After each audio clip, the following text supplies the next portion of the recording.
भाइयों, मैं रविंद्र सर भारतीय इतिहास संविधान फैकल्टी में और पुनः आपका इस YouTube चैनल पर स्वागत करता हूं। और हम भारतीय इतिहास में वैदिक काल पढ़ चुके हैं। ठीक है, जो पिछला वीडियो चल रहा था वैदिक काल का, अब एक टॉपिक है भारतीय समाज में विवाह। देखो, इस टॉपिक की बात करें, ये टॉपिक वैदिक काल में भी आता है, उत्तर वैदिक काल में भी आता है, वर्तमान में भी आता है। इसलिए इस टॉपिक को हमने भारतीय समाज में विवाह एक टॉपिक है। कुछ हमारे जो एग्ज़ाम होते हैं, जैसे रीट का पेपर है, उसमें अलग से टॉपिक दे रखा भारतीय समाज में विवाह, तो एक अलग से कॉमा लगा के विवाह दे रखा है, तो इसका मतलब विवाह के बारे में हमें पढ़ना है। दूसरा, फर्स्ट ग्रेड में तो है, ये वैदिक काल में पढ़ते हैं, सेकंड ग्रेड में वैदिक काल में पढ़ते हैं। और हमारे छोटे एग्ज़ाम, पटवारी के एग्ज़ाम है, उसमें विशेष करके बालिका और महिला के ऊपर अपराध या जो टॉपिक हैं, तो उसी माध्यम से इसको पढ़ना है। अन्य हमारे रेलवे एग्ज़ाम है, एसएससी एग्ज़ाम हैं, उनमें भी कोई क्वेश्चन पूछ लिया जाता है। इसलिए हमने जितने एग्ज़ाम हैं, छोटे से लेवल से बड़े लेवल, फर्स्ट ईयर लेवल तक या आरएस प्री तक, तो उसमें आरएस प्री या आईएएस मेन तक की बिल्कुल एक टॉपिक हमने कलेक्ट कर दिया। उसी आधार पर सभी को लेकर के हमारा एक प्रश्न आ भी जाए, आता भी और नहीं आता, इसके कोई 50% क्वेश्चन होता है, आता भी और नहीं आ सकता।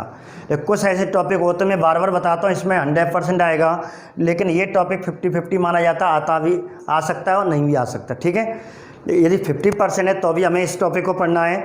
तो टॉपिक क्या है आज का? भारतीय समाज में विवाह।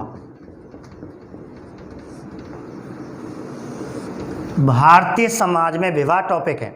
ठीक है, तो भारतीय समाज में विवाह टॉपिक पढ़ना है।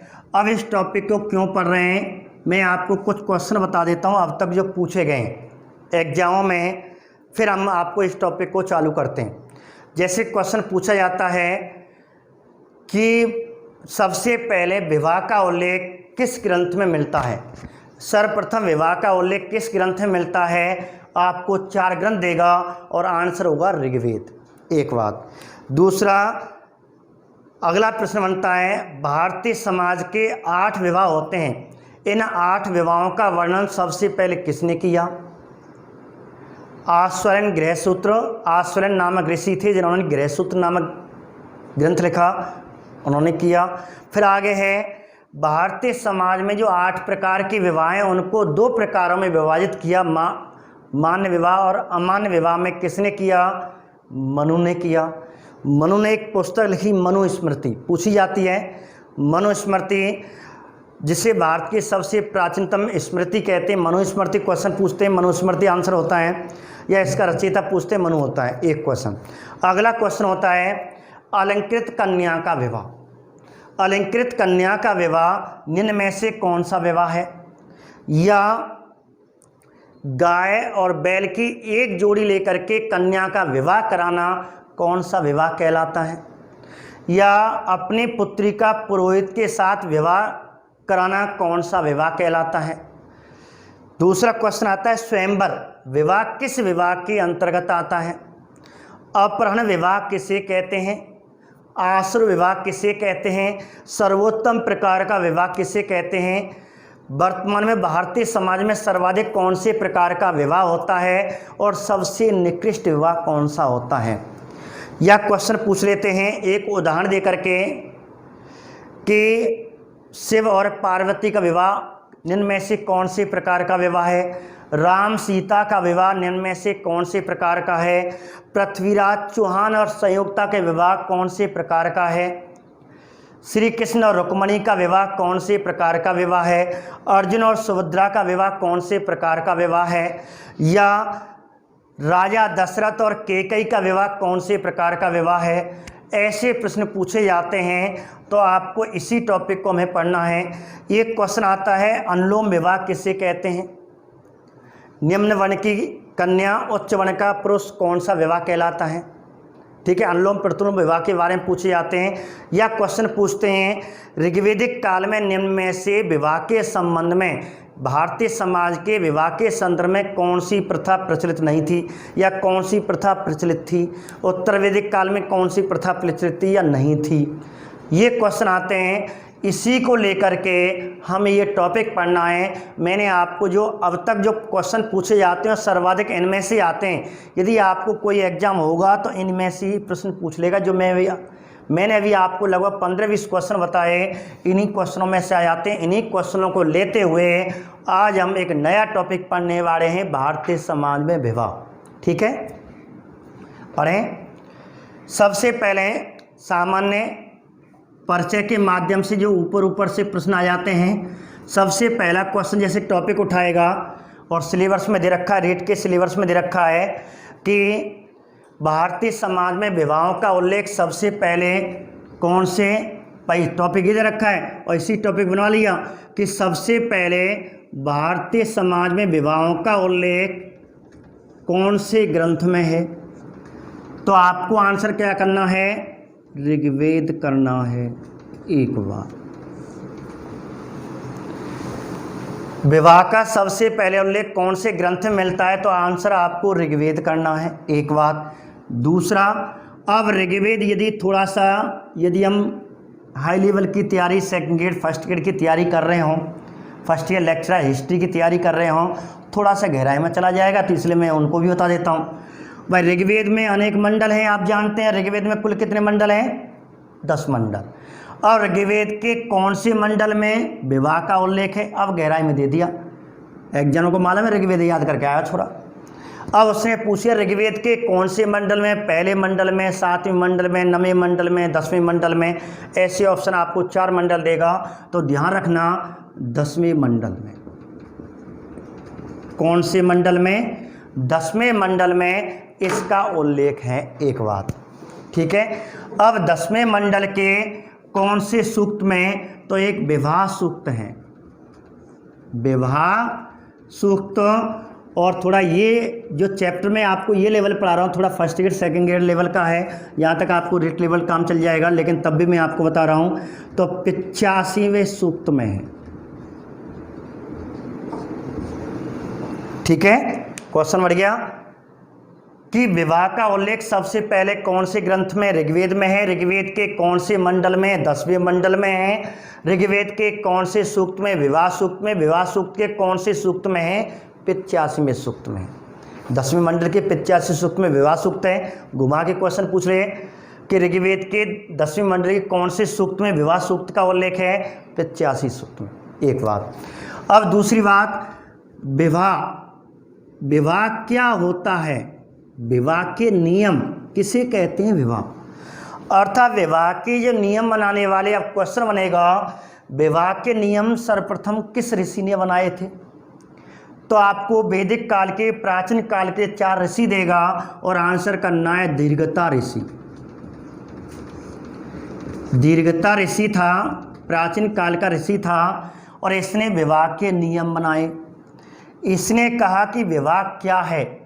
अब जैसे रीट में सिलेबस दे रखा है भारतीय समाज में विवाह, अब सीधा प्रश्न है विवाह क्या है। विवाह तो विवाह एक अनुबंध नहीं है, ध्यान रखना। कहते हैं बॉन्ड कि तू तो मेरी है गई। अब कहते हैं मैं तो ब्याह कर ला, 7 फेरा पाल ला, तू परमानेंट मेरी है गई।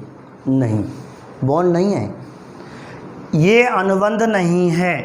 तो क्या है, एक धार्मिक संस्कार है। ये तो है परिभाषा जो हमारे कंपटीशन की है। विवाह एक अनुबंध नहीं है, विवाह एक बॉन्ड नहीं है। बॉन्ड का मतलब कि स्टाम्प पैड पे लग जाए तू मेरी है गई। क्योंकि अनुच्छेद 21 में दे रखा है कि प्रत्येक व्यक्ति को शोषण मुक्त जीवन जीने का अधिकार है, अर्थात प्राणदायक जीवन जीने का अधिकार विधि द्वारा स्थापित प्रक्रिया जापान से ली गई है। यह अनुच्छेद 21 से संबंध है कि प्रत्येक व्यक्ति शोषण मुक्त जीवन जीने के लिए आज़ाद है। और इसीलिए अनुच्छेद 21 में, भारतीय संविधान के अनुच्छेद 21 में लिखा हुआ है प्राणदायक जीवन जीने की स्वतंत्रता, जिसे विधि द्वारा स्थापित प्रक्रिया जापान से ली गई है।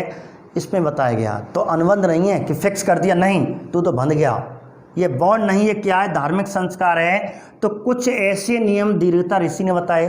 और आज तो वर्तमान में कहते भैया विवाह तो दो आत्माओं का मिलन है। सही बात है, गलत नहीं है। आज की परिभाषा देखें, दो आत्माओं का मिलन माना जाता है जब आत्मा दोनों मिल जाती हैं। आत्मा दोनों का मतलब है, अब लड़का लड़की भी है आत्मा, लेकिन आत्मा इसमें विशेष करके आज हम देखें लड़का लड़की की आत्मा देखते हैं, ठीक है, विवाह हो सकता है, लेकिन दो परिवारों की आत्मा मानी जाती है। यहाँ लड़का लड़की, हम तो सामने लड़का लड़की की दो आत्मा का मिलन, वो आत्मा तो है, लेकिन दो परिवारों की, दो समाज की आत्मा का मिलन विवाह है। अर्थात विवाह उसे कहते हैं जब एक समाज का एक परिवार दूसरे समाज का दूसरा परिवार दोनों राजी हों, वो विवाह माना जाएगा। और यदि इनके अलावा यदि विवाह हो जाते हैं, लटपट खू हों, तलाकू हो जाएँ, विवाद होते हैं, तो दो आत्माओं का मतलब दो परिवारों की आत्माओं का मिलन क्या कहलाता है, विवाह कहलाता है। अर्थात ये अनुबंध ना होकर के एक धार्मिक संस्कार है। मैंने आपको संस्कार पढ़ाए थे, संस्कार का अर्थ परिष्कार बताया था। और कहा जाता कि 16 संस्कार होते हैं, तो मैंने विवाह एक संस्कार आया था, 16 संस्कारों में विवाह कौन से नंबर का संस्कार था, 15वां, परिग्रहण संस्कार। विवाह संस्कार 15 नंबर का संस्कार, तो एक धार्मिक संस्कार है एक बात, और दो परिवारों की आत्माओं का मिलन है। ये हो गया बात, ठीक है। तो ये अनुबंध ना होकर के क्या है, एक धार्मिक संस्कार है। विवाह क्या है, आपको यदि आया विवाह है, तो विवाह है तो आपको पेपर में ये लाइन मिलेगी, क्योंकि हमारे जो कंपटीशन में पूछा जाता वैदिक साहित्य के अंतर्गत किसी ग्रंथ में जो मेन परिभाषा होती है उस परिभाषा के तहत, तो विवाह है एक अनुबंध ना होकर के धार्मिक संस्कार है। क्लियर, आगे बढ़ें, ठीक है। विवाह के इसने नियम बना दिए, लेकिन आगे जाकर के एक ऋषि हुए और कहते इन विवाहों के विवाह कितने प्रकार, तो 8 प्रकार के विवाह कर दिए। आज भी भारतीय समाज में 8 प्रकार के विवाह। तो विवाहों के 8 प्रकार सबसे पहले किस ऋषि ने निर्धारित किए, 8 प्रकार के विवाहों का उल्लेख सबसे पहले किस ऋषि ने, तो आपको आंसर आएगा 4 आश्वालायन, 4 ऋषि देगा। आश्वालायन ऋषि थे जिन्होंने एक ग्रंथ लिखा था गृह सूक्त। गृह सूक्त में सूक्त दे रखे हैं, तो गृह सूक्त में और कहते हैं कि आश्रयण गृह सूक्त, आश्रयण के गृह सूक्त में ये 8 प्रकार के विवाहों का उल्लेख है। अब 8 प्रकार के विवाह कौन कौन से अभी बताने वाले हैं। इससे पहले एक क्वेश्चन और सुने। एक क्वेश्चन आता है, इन 8 प्रकार के विवाहों को 2 प्रकारों में विभाजित कर दिया, 2 वर्गों में। इन 8 प्रकार के विवाहों को 2 वर्गों में विभाजित कर दिया, और विभाजित करने वाला कौन था, मनु था। और मनु को क्या कहते हैं आपको बता दूं, एक क्वेश्चन आता है एसएससी में, सर्वाधिक रेलवे में सर्वाधिक क्वेश्चन पूछा गया है कि भारतीय समाज का, भारत का या भारतीय समाज का पहला या प्रथम पहला विधि निर्माता या वेत्ता विधि निर्माता, कानून का ज्ञाता, विधि निर्माता। तो भारतीय समाज का पहला विधि निर्माता, भारत का पहला विधि निर्माता किसे कहते हैं, मनु को कहते हैं। और इन्होंने एक पुस्तक लिखी थी मनुस्मृति, और इस पर भी प्रश्न बनता है, भारत की सबसे प्राचीनतम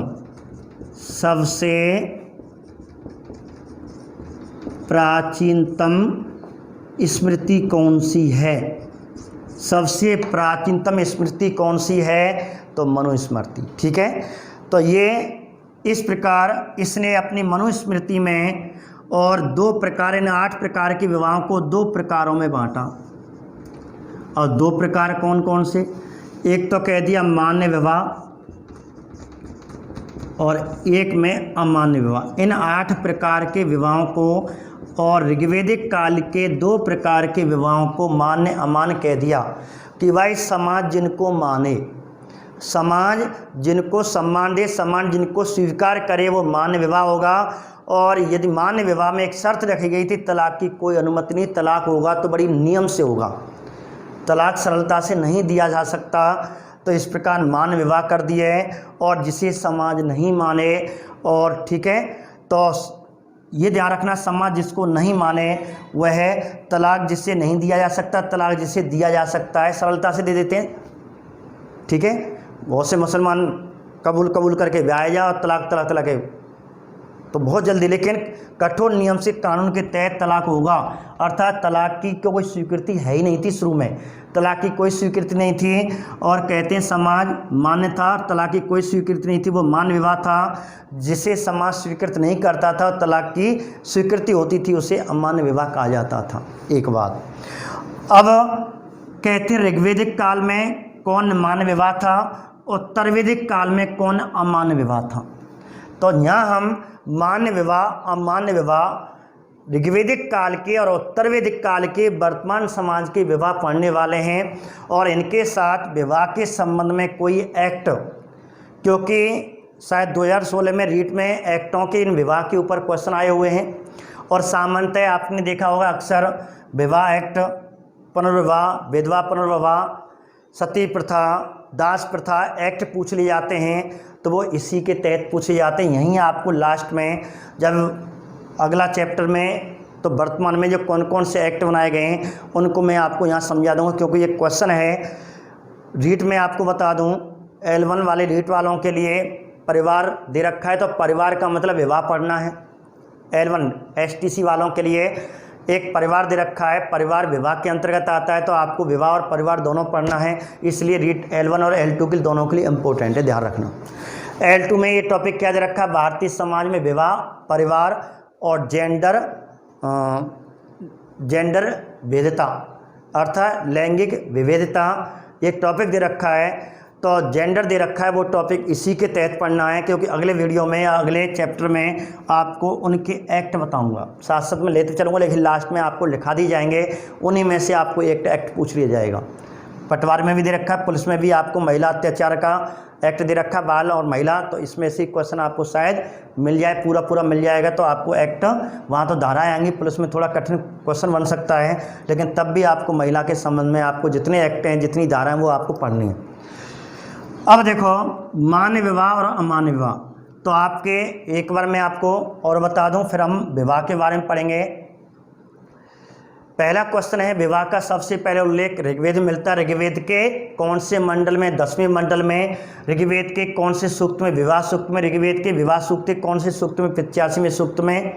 ठीक है, विवाह के नियम सबसे पहले किसने बनाए, दीर्घता ऋषि ने बनाए। विवाह क्या है, विवाह एक अनुबंध ना होकर के एक धार्मिक संस्कार है। विवाह जो संस्कार में कौन से नंबर का था, 15वां संस्कार माना जाता है, ध्यान रखना, 15वां संस्कार माना जाता है। और किस ऋषि ने विवाहों को 8 प्रकारों में विभाजित किया। आश्रय गृह सूक्त ने सबसे पहले 8 प्रकार के विवाहों का उल्लेख किया। गृह सूक्त में इन विवाहों को 2 वर्गों में किसने विभाजित किया, मनु ने। मनु को भारत का पहला विधि निर्माता कहा जाता है, जिन्होंने भारत की पहली स्मृति मनु स्मृति लिखी थी, और मनु की संतान हम कहते हैं अपने आप को। इस प्रकार मनु ने मान्य विवाह और अमान्य विवाह। अब यहाँ पे आपको ध्यान रखना, एक तो ऋग्वैदिक काल में कौन से मान्य विवाह थे, उत्तर वैदिक काल में मान्य विवाह कौन से थे। तो यहाँ हम ऋग्वैदिक काल, मैंने आपको पिछले वीडियो में शुरू में बता दिया था ऋग्वैदिक काल के बारे में, कि वैदिक काल को 2 कालों में बांटा गया, ऋग्वैदिक काल, ठीक है, और 1500 से 1000 तक ऋग्वैदिक काल, 15, ठीक है, 1000 से 600 तक उत्तर वैदिक काल। तो उत्तर वैदिक काल में कौन था, उत्तर वैदिक काल, तो ऋग्वैदिक काल में जो मान्य विवाह था वह अनुलोम विवाह था। अभी बताएंगे अनुलोम विवाह क्या होता है। अनुलोम विवाह था। और उत्तर वैदिक काल में जो मान्य विवाह थे वो आगे ऋग्वैदिक काल से चर्चित होकर के आगे उत्तर वैदिक काल में 4 आएंगे। एक तो ब्रह्म विवाह आएगा, दूसरा प्रजापत्य विवाह आएगा, तीसरा आर्ष विवाह आएगा, चौथा देव विवाह आएगा। ये 4 विवाह उत्तर वैदिक काल में मान्य विवाह थे, अर्थात समाज इसको लागू करवाता, समाज इसको लागू करने के लिए अपनी स्वीकृति देता था। और अब आ जाओ अमान्य विवाह। ऋग्वैदिक काल में अमान्य विवाह कौन सा था? तो ऋग्वैदिक काल की बात करें और उत्तर वैदिक काल की बात करें तो ऋग्वैदिक काल में प्रतिलोम विवाह अमान्य विवाह माना जाता था। ठीक है, अर्थात वरीयता इसको सर्वाधिक स्वीकृति दी जाती थी, जिसको कम स्वीकृति दी जाती थी। और उत्तर वैदिक काल में अमान्य विवाह जो 5वें 6ठे 7वें पढ़ने वाले हैं, जो 8 प्रकार के विवाह थे, अन्य 4 विवाह थे। जैसे मैं आपको यहाँ 4 भी लिखा देता हूँ अलग से, बाद में जब पढ़ेंगे तो 1 2 3 4 5 6 7 8 पढ़ लेंगे। तो इसमें सबसे जो पहला विवाह था गंधर्व विवाह, जिसे वर्तमान में लव मैरिज कहते हैं, गंधर्व विवाह। दूसरा विवाह, ठीक है, राक्षस विवाह। और तीसरा जो हम पढ़ने वाले हैं, मैं आपको यहाँ लिखा दूँ, नहीं दिख रहा हो, गंधर्व विवाह, राक्षस विवाह, तीसरा और चौथा। ठीक है, तीसरा जो विवाह था आसुर विवाह और चौथा था पैशाच विवाह। ये अमान्य विवाह थे उत्तर वैदिक काल में। अब मैं आपको एक बार व्याख्या सुनाने वाला हूँ। इससे पहले आपको एक क्वेश्चन बता देता हूँ, ऊपर ऊपर वाला। जैसे क्वेश्चन आ जाए, ऋग्वैदिक काल का अमान्य विवाह कौन सा था? अनुलोम विवाह। ऋग्वैदिक काल का अमान्य विवाह कौन सा था? प्रतिलोम विवाह। अब एक क्वेश्चन और बनता है कि उत्तर वैदिक काल में मान विवाह के अंतर्गत कौन नहीं आता है? तो 1 2 और 3 4 इनमें से 3 रख देगा, 1 हटा देगा। इन चारों में से एक इधर रख देगा। अधिकतर गंधर्व विवाह को रखता है, लव मैरिज को। और भारतीय समाज का वर्तमान लड़का लड़की कहते हैं गंधर्व लव मैरिज तो मान्य है, तो अमान्य माना जाता है लव मैरिज। ठीक है, जिसे प्रेम विवाह कहते हैं, अर्थात गंधर्व विवाह इसमें रख देगा।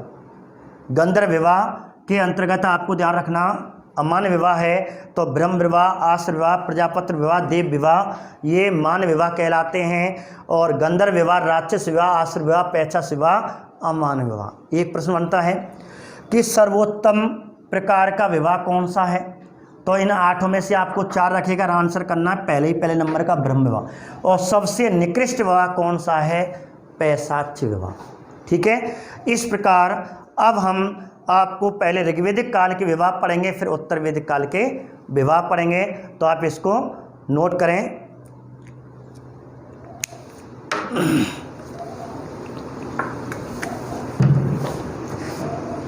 ठीक है, तो चलते हैं आगे। तो आगे टॉपिक डाल लें ऋग्वैदिक कालीन विवाह। ऋग्वैदिक कालीन विवाह टॉपिक डालें, लिखे नीचे। हमेशा कॉफ़ी पेन लेके बैठा करो, वीडियो देखने से कुछ नहीं होगा। ठीक है, साथ में ये लेके बैठो कि हमें पढ़ना है और हमें लिखना है। ये पूरा चैप्टर आपको यहाँ पढ़ाया जा रहा है, कोई समय आपका बर्बाद नहीं किया जा रहा। ये आपको एग्ज़ाम में काम आएगा। ऐसा ना हो कि एग्ज़ाम में फिर आपको पछतावा पड़े कि यार सर की यदि वीडियो देख लेते तो शायद हमारा काम ये क्वेश्चन क्लियर हो जाता है, इसको हम लिख लेते। तो ध्यान रखना, इसलिए लिखें, पेन उठाएं, कॉफ़ी में अपनी नोट बनाएं, नोटबुक में इसको लिखें। देखिए, तो टॉपिक डाल लिया आपने ऋग्वैदिक कालीन विवाह। ऋग्वैदिक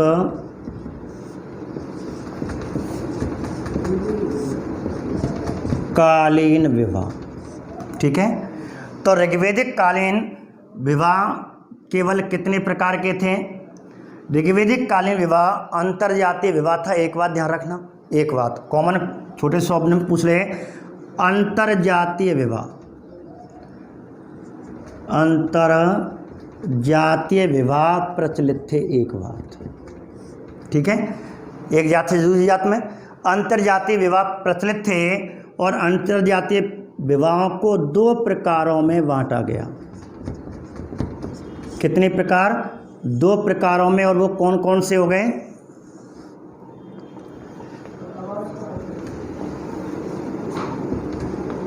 जिसे मैं शुरू में लिख दूँ, एक तो मान्य विवाह था जिसे वरीयता दी गई, और एक अमान्य विवाह। अमान्य विवाह, ठीक है।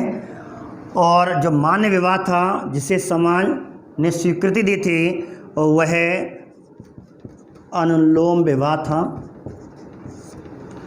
और जिसे कम स्वीकृति दी जाती समाज में, स्वीकृति कम दी जाती थी इसकी अपेक्षा वह प्रतिलोम विवाह था, प्रतिलोम विवाह, ठीक है। अब अनुलोम विवाह क्या होता है, प्रतिलोम विवाह होता क्या है, ये हमें दोनों को पढ़ना है। पेपर में अंतर्जात, ऋग्वैदिक काल में अंतर्जातीय विवाह प्रचलित थे, अर्थात एक जाति से दूसरी जाति में अंतर्जातीय विवाह हो सकते थे, ठीक है, क्योंकि यहाँ गोत्र नहीं था, ध्यान रखना। ऋग्वैदिक काल में कोई गोत्र नहीं था। वर्तमान में कहते हैं कि आज तो एक ही जात में विवाह होते हैं, तो पहले भी, लेकिन पहले कहते हैं कोई जात का विवाद नहीं था, एक जात से दूसरी जात में विवाह हो सकता था। लेकिन वर्तमान में भारतीय समाज में सर्वाधिक अपनी जात में विवाह होता है, लेकिन गोत्र अलग होना चाहिए। लेकिन ऐसा ऋग्वैदिक काल में कुछ नहीं था, किसी भी जाति में किसी भी वर्ग में विवाह हो सकता था, इसलिए अंतर्जातीय विवाह ऋग्वैदिक काल में प्रचलित था। कोई जातिवाद, सीधी बात है, जातिवाद था ही नहीं। एक बात। अब अनुलोम विवाह और प्रतिलोम विवाह। अब अनुलोम विवाह क्या होते थे, तो इसमें आपको दो चीज़ याद रखनी है, लड़का लड़की अर्थात कन्या और पुरुष, अर्थात गर्ल्स और बॉयज। अब कन्या किस वर्ण की होती थी और पुरुष किस वर्ण का, किस जाति का होता था। मैंने आपको बताया था कि वैदिक काल में 4 वर्ण थे। कर्म के आधार पर जाति का उत्पत्ति देवीय जाति उत्पत्ति वर्ण व्यवस्था जो ऋग्वेद के 10वें मंडल में है, पुरुष सूक्त में इसका उल्लेख है। तो जातियाँ 4 थी, ब्राह्मण, क्षत्रिय, वैश्य और शूद्र। लेकिन उत्तर वैदिक काल में जन्म के आधार पर जातियाँ बढ़ी, गोत्र का प्रचलन हो गया, लेकिन यहाँ कोई गोत्र नहीं था। एक वर्ग से दूसरे वर्ग में विवाह हो सकता था। ऋषि राजकुमारी से विवाह कर सकती, राजकुमार ऋषि कन्या से विवाह कर सकता था, ब्राह्मण क्षत्रिय आपस में विवाह कर सकते थे, कोई भी जात प्रतिबंध नहीं था। अब यहाँ अनुलोम विवाह के अंतर्गत क्या था कि कन्या अर्थात लड़की, लड़की निम्न वर्ण की, निम्न वर्ण का मतलब निम्न जाति की, निम्न वर्ण की कन्या, और लड़का उच्च वर्ण का, और उसे कहते थे अनुलोम विवाह। अर्थात निम्न वर्ण की कन्या, उच्च वर्ण का। तो एक उदाहरण मिलता है जो पेपर में अक्सर फर्स्ट ईयर लेक्चर में, हाई लेवल के क्वेश्चन में, आईएएस प्री लेवल में पूछा जाता है। एक विवाह आता है, एक ऋग्वेद में कहते हैं एक विवाह चर्चित है, और वह विवाह है, बिल्कुल यही विवाह था। ऐसा विवाह हुआ था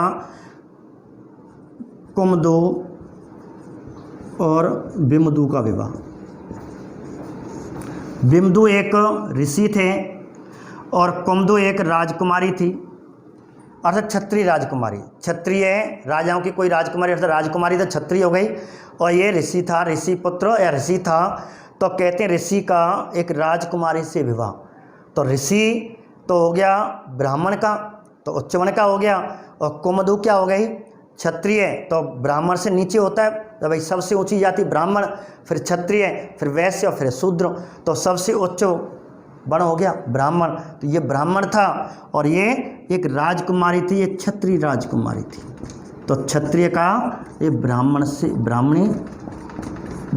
विवाह, क्षत्रिय राजकुमारी का, इसलिए अनुलोम विवाह के अंतर्गत ये चर्चित माना जाता है। ऐसे प्रतिलोम विवाह क्या होता है। अब प्रतिलोम विवाह में आप ध्यान रखें विशेष करके यहाँ, अब कन्या कैसी हो, यहाँ कन्या उल्टा कर दो, प्रतिलोम का उल्टा कर दो, और यहाँ पुरुष अर्थात बॉयज, और ये गर्ल्स। तो यहाँ निम्न वर्ण की है, तो यहाँ क्या हो जाएगी, उच्च वर्ण की। तो लड़की यहाँ उच्च वर्ण की, उच्च जाति की हो, और पुरुष निम्न वर्ण का हो। अब ऐसा विवाह वैदिक काल में एक विवाह मिलता है, कहते हैं असुरों के गुरु, कुलगुरु कह सकते हैं, शुक्राचार्य थे, और शुक्राचार्य की पुत्री का नाम देवयानी था। तो शुक्राचार्य की पुत्री देवयानी का विवाह अर्थात ब्राह्मण की हो गई, ब्राह्मण का मतलब उच्च वर्ण हो गया, और एक क्षत्रिय राजकुमार ययाति से विवाह हुआ था। क्षत्रिय कुल का था तो पुरुष हो गया, क्षत्रिय हो गया, तो ये क्षत्रिय पुत्र, ठीक है, और ये हो गई ब्राह्मणी पुत्री, ये ब्राह्मणी थी, ये क्षत्रिय था। यहाँ कहते हैं ये ब्राह्मण था और ये क्षत्रिय थी, क्षत्रिय राजकुमारी थी। ये क्षत्रिय राजकुमार है और ये ब्राह्मणी है। तो क्षत्रिय राजकुमार अर्थात निम्न वर्ण का हो गया, ब्राह्मणी लड़की हो गई अर्थात ब्राह्मण की लड़की हो गई उच्च वर्ण की। तो देवयानी ययाति का विवाह तो कहलाता प्रतिलोम विवाह के अंतर्गत आता है। कुमदु विमदु का विवाह अनुलोम विवाह के अंतर्गत आता है। ये क्वेश्चन पूछा जाता है, ठीक है, एक बात। तो ऐसे करके अंतर्जातीय विवाह कहते हैं कि ऋग्वैदिक काल में एक जाति से दूसरी जाति में विवाह हो सकता था, लेकिन सर्वाधिक स्वीकृति अनुलोम विवाह को दी जाती थी प्रतिलोम विवाह की अपेक्षा, ठीक है। मान्य अमान्य की श्रेणी में इन्हें तोले हैं। तो मान्य विवाह इसमें सर्वाधिक जो प्रचलन था अनुलोम विवाह था, दूसरा प्रतिलोम विवाह, एक बात। दूसरी बात आपको बता दें, ये तो आपको याद करना है। अब क्वेश्चन आ जाए कि ऋग्वैदिक काल में विवाह के संबंध में ऋग्वैदिक कालीन समाज में निम्न में से विवाह के संबंध में या महिलाओं के संबंध में कौन सी प्रथा प्रचलित थी या नहीं थी, थी या नहीं थी, ऐसा क्वेश्चन बनता है। तो प्रथाएं प्रचलित याद कर लो केवल, ऋग्वैदिक काल में कौन सी प्रथा प्रचलित थी। तो ऋग्वैदिक काल में दास प्रथा थी, ध्यान रखना, दास प्रथा थी। अर्थात कि इसका मतलब है कि बिना विवाह के लड़की के साथ रह सकती थी, ठीक है। तो ये दोनों इसमें दास प्रथा हर तरह की या नौकर चाकर जो भी है आज भी चल रही है। लेकिन आप जानते हैं कि हमारे एक गवर्नर जनरल हुए थे जिन्होंने दास प्रथा को प्रतिबंध लगवाया था 1832 में।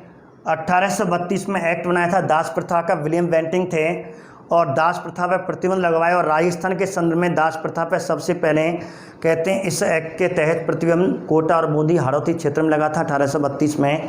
तो 1832 में दास प्रथा पर रोक विलियम बेंटिंग ने लगवाई थी, एक बात। तो दास प्रथा उस समय थी। कहा जाता कि मैंने अभी आपको बताया कि लड़का या लड़की बिना विवाह के साथ में रह सकते थे, तो ये उस समय दास प्रथा मान्य थी, एक बात। तो ये मान्य थी अर्थात दास प्रथा थी। दूसरी बात, विधवा विवाह, ये भी प्रचलित था, विधवा विवाह भी प्रचलित था। अर्थात जब स्त्री का पति मर जाता है तो उस समय स्त्री दोबारा विवाह कर सकती है। और वेद में लिखा हुआ है कि एक स्त्री अपने जीवन काल में 10 विवाह कर सकती थी, 10 विवाह के लिए उन्हें स्वीकृति थी। इसका मतलब है बहुपति या बहुपत्नी विवाह प्रचलित भी था। अर्थात एक पुरुष अनेक पत्नियां रख सकता था या एक लड़की अनेक अपने पति रख सकती थी। बहुपति और बहुपत्नी प्रथा भी थी। अर्थात महिलाओं का उच्च सम्मान था, यज्ञोपवीत संस्कार था, वेदों का अध्ययन था, कहते हैं अच्छी व्यवस्था थी। और ऋग्वैदिक काल में महिलाओं की एक अच्छी व्यवस्था मानी जाती थी, पूरा इनको सम्मान दिया जाता था, इनकी स्थिति अच्छी थी। तो विधवा विवाह अर्थात एक महिला 10 विवाह कर सकती थी, अर्थात दूसरा विवाह कर सकती थी, उसका पति मर जाता है और इसे विधवा विवाह कहते हैं। तो विधवा विवाह मान्य था। और आप जानते हैं कि हमारे भारतीय समाज में विधवा विवाह एक्ट बना चुका है। हिंदू विधवा पुनर्विवाह मतलब दूसरा विवाह कर सकता है। 1856 में ईश्वर चंद्र विद्यासागर की प्रेरणा से लॉर्ड डलहौजी के समय 1856 में विधवा एक्ट आया था, विधवा पुनर्विवाह एक्ट आया था ईश्वर चंद्र विद्यासागर की प्रेरणा से। यहाँ आपका राजा मोहन राय की प्रेरणा से विलियम बेंटिंग ने एक्ट लगाया था 1832 में, जो कोटा में और बूंदी में आया था, विधवा एक्ट आया था, ठीक है। आगे तो विधवा विवाह मान्य था। अब विधवा का एक शब्द है पुनर्वधू, दूसरा विवाह कर सकती है। पुनर्वधू का मतलब मैंने अभी बताया कि एक पति जीवित है, दूसरा विवाह भी कर सकती है, अर्थात अनेक पति रख सकती है। बहुपति विवाह हो गया, बहुपत्नी विवाह हो गया, पुनर्वधू दूसरा विवाह कर सकती है। तो वही तो पुनर्विवाह प्रचलित थे, अर्थात बहुपत्नी बहुपति विवाह प्रचलित थे। एक लड़की अनेक पति रख सकती है और एक लड़का अनेक लड़की रख सकता है, अनेक पत्नी रख सकता है, तो पुनर्विवाह भी प्रचलित था। ये भी है आपको। एक और है आपकी चौथी प्रथा, नियोग प्रथा।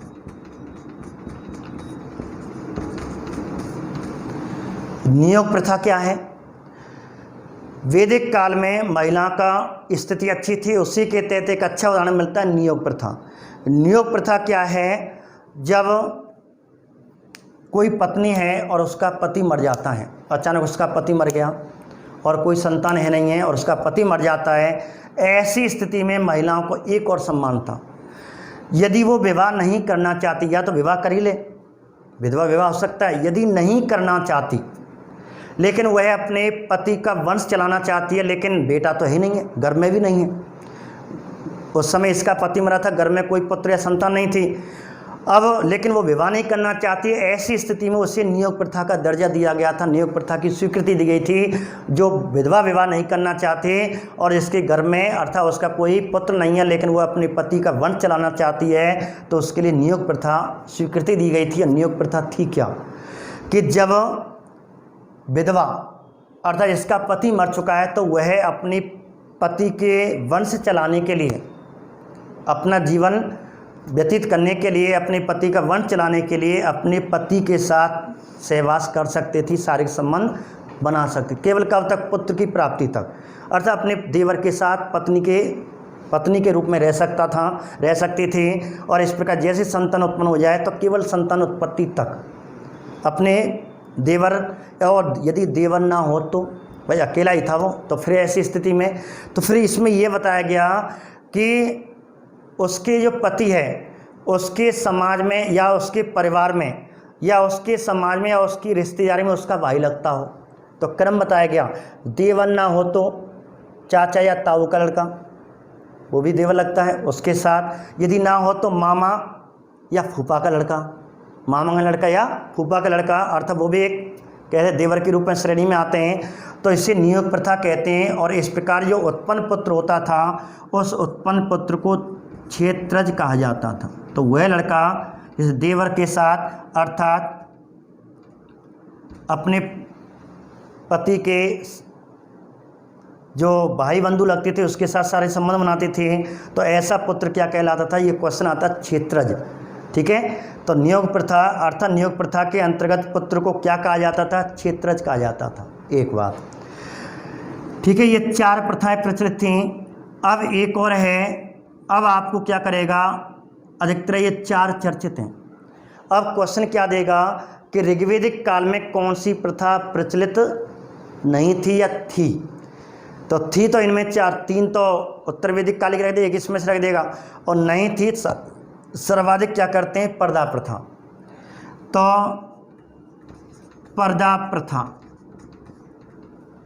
पर्दा प्रथा नहीं थी, अर्थात महिलाएं ऋषि कन्या की तरह रहती थी, कोई पर्दा नहीं था।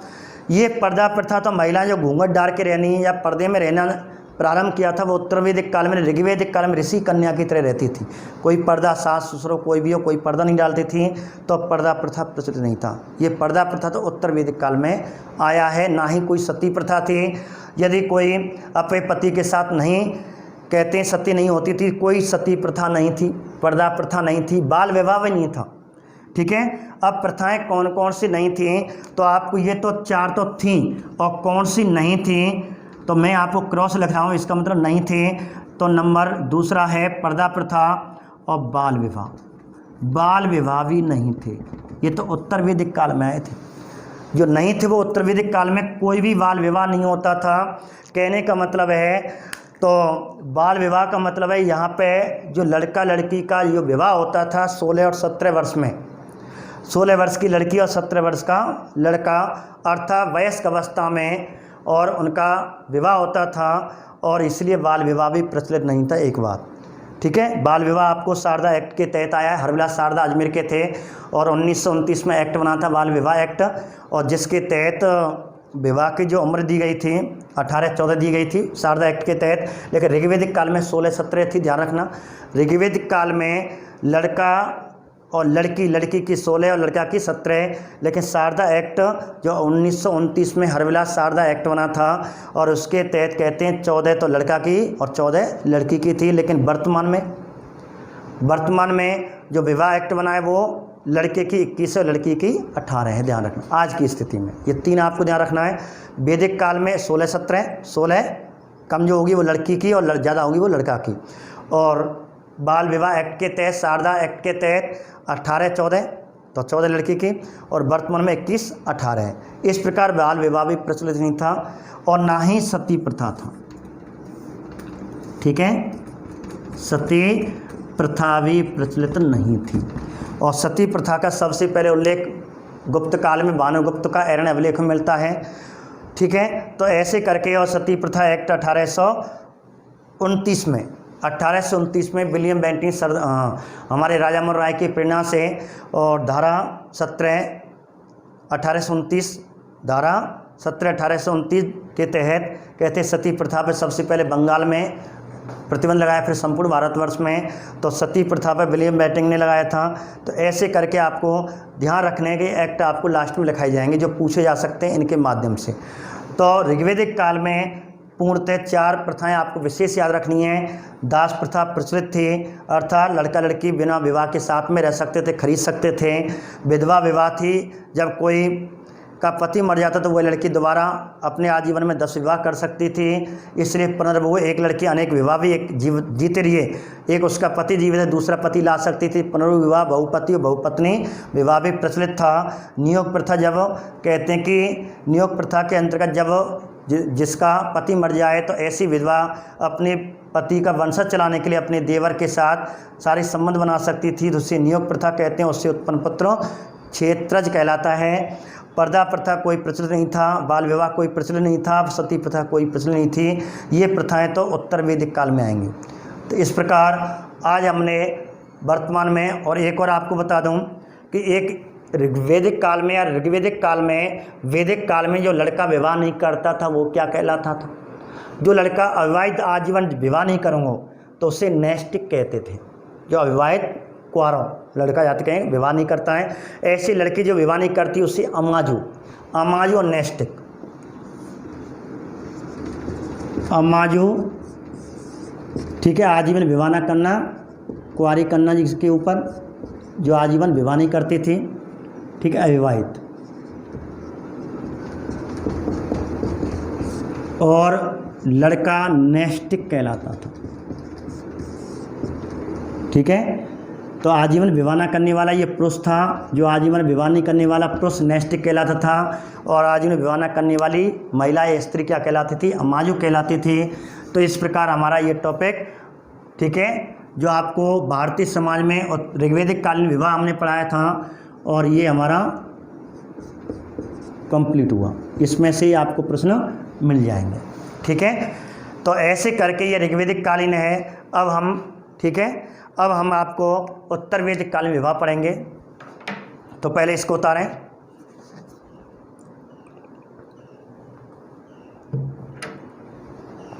हाँ जी,